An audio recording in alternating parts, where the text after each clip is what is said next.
several times, a professional engineer tells you to not involve lawyers, and then you never hear another thing about it. Correct. Yep. And he even went the step further to get an estimate done by a contractor he knew whatever, to do a bulkhead done for our property and present it to the council. Have you ever seen that estimate? Yeah, we have a copy of it. Okay. It was like $178,000. But don't even know what, because they just ghosted us. But so we actually, from that, we're like, okay, well, let's go get our own estimate done. So we contacted a different firm out of Metairie to come out and look at this, and they quoted us $300,000 because they said you actually have to go 25 feet further down than what they put on your quote. And he said, for liability sakes, the issue they created, I won't do it because I have to do the entire strip. They wouldn't do just our property, they have to do the entire strip down, because if he does our property, it's only gonna push the issue down to everybody else's property, and then that issue is gonna be on him because he altered the flow of the water. Right. Yeah.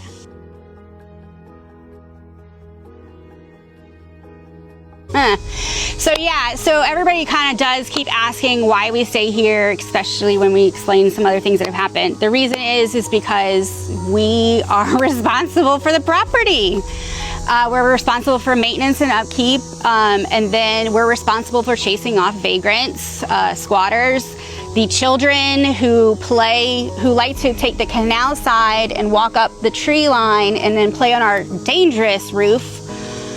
Because of the exposure, all of those plywood boards, you're gonna fall through it, and some sections are so soft. But yeah, so we have to constantly, our neighbors, thankfully, they put up cameras and they call us, and if they're home, they try to help us. But everybody has jobs, so when they get an alert that goes off, they let us know so that we can come run over here and chase them off. And we've contacted the police department. And I won't say it's not necessarily, I'm not blaming the officers because they're doing their job. But we've asked, upper levels if we could have this on a regular rotation, and it's just not going anywhere. Yeah. People ask you, why don't you just fix it yourself? Is that? Yeah. Tell me why you can't do that. Well, for the same reason I said, well, A, I can't afford to. B, for the same reason I said earlier, if I do anything to alter or change this, I'm now responsible for everything else down this canal. And that's not fair either, but I pay taxes that they maintain. Yeah, and then the other ones that I get all the time is you should have known because you bought a house next to a drainage canal. Is that going to apply for like the church that has property there, or any of these other neighbors? So it's not your property past this. No, so I can't even, they will never, right, and they're never going to give us a permit. First off, they would never give us a permit to cut down their trees. It's a conundrum, and what we kind of call the Pandora's box, because in my theory and my hypothesis, just by what we've seen over the last 10 years, that tree line's like the only thing really holding up the land underneath. So if that tree line goes, or you take it out, there's nothing stopping this. And you can see where across the yard, and you can kind of start seeing in the street line, it is making its own path. Because I can show you, I can even show you where old photos, I want to say it was 2019. It really is, though. It's dangerous. This is insane. This is such a safety hazard. This is negligence. Streets all. Yeah, and you can see over here on the sidewalk where it's been buckling up now. It's making its own way underneath. And who in our common knowledge knows that this is wiping out ground 25 to 40 feet below? And all of this used to be straight line and then a drop off with a walking trail.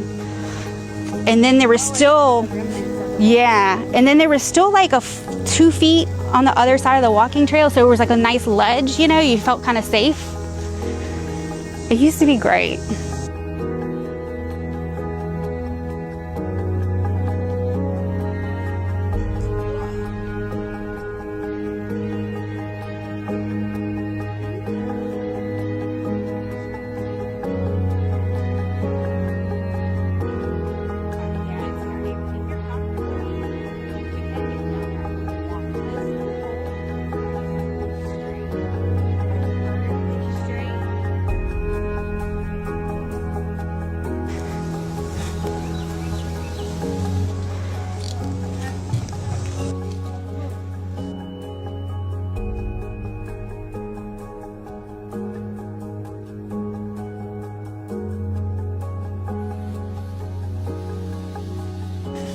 We're behind Slidell Memorial Hospital.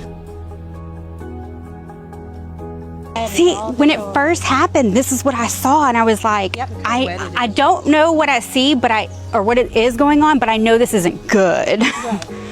Right. But again, we lost our first 2 claims because when we sent an email about the water going by faster, you know, that was when we knew that this was going to happen. Because I'm a genius. I just didn't know it. So in I want to say it's 2013, I'll have to go back and look. We just started noticing, and my husband's very OCD, but he had started really noticing that the water was going by much faster every time it rained. And then also it was not fully draining out anymore, because before, like I said, it would completely drain out dry. And he sent an email to the Public Works here and said basically just that. Should I be concerned? It's going by faster. They came out, they sent a few different professionals out for like over a course of a week. And then a week later we followed up and they said, oh no, we've reviewed everything, everything's fine. But they used that email against us in court for our first 2 claims, which have a 1-year prescription and a 2-year prescription. And the judge sided with them that by that email, we had the reasonable knowledge to know that that's when damages were occurring to our property. Not when we physically started having damages and like put 2 and 2 together, that it was, you know, this. Because like gate separation and stuff. No, from that email, we had reasonable knowledge to know. But my question is, if the professionals didn't even know, or if they're sitting there saying everything, why are they off the hook? Then why are you expected to have reasonable understanding that? Yep. That's insane. Yep. That's crazy. And then the crazy way, we missed our appeal window by 1 date, and so that's why it's been upheld. But we won the right for our trial on our 3rd claim, which was the inverse condemnation, which has a longer statute. But we won that over 2 years ago now, April of 24. And it's still stall. The same tactics. People in the very early beginning that have had cases against them have said this is going to be their tactic. Every word of what they told me in 2016 is tactics that they've used against me. So I can say that. Yeah. It's been